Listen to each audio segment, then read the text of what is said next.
My name's Kenji Miyawaki. When I was with Sega AM2, I did the main character design for Shenmue and drew the illustrations for Shenhua and other characters. When I first came to Sega, there was some sort of non-disclosure agreement. So, I didn't hear anything about the actual game.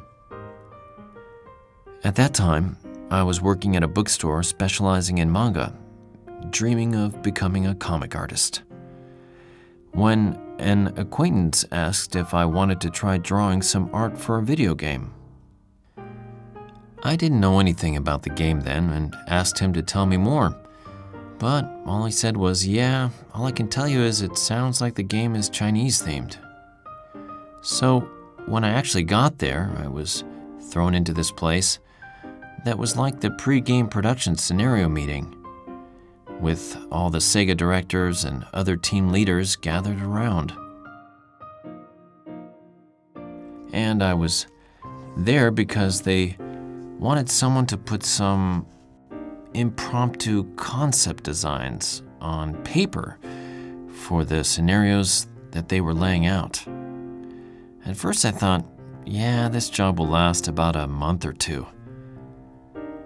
But at one of the meetings, there was this scene where the main character is traveling in Tibet with a Tibetan girl he meets there.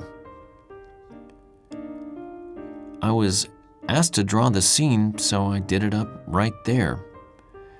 That was actually the basis for Shenhua. Well, her name wasn't Shenhua yet. But when Yu Suzuki saw it, he really took a liking to it. I got my start when he asked me then to stay on as a designer and do the character illustrations. As many fans may already know from the internet, there's a village that was deleted from the final version of Shenmue. The villagers all wore traditional Chinese folk clothing. The set was like at a Shaolin monastery. Not really all masters, but everyone still learning martial arts. So they would all be on chin-up bars and doing other training exercises as part of their daily life. The village didn't really fit with the flow of the story, so the village got cut. Everyone, including myself, was really surprised about it. But Shenmue was created as a result of just such drastic revisions. Among the characters I drew, many of them were female. But I would have to say I'm especially fond of Shuing. Shuing was imagined as a master of both the Baiji Kwang and Piguakan fighting styles. And on top of that was this cool and beautiful figure with a commanding presence. I pretty much had that in mind from the start.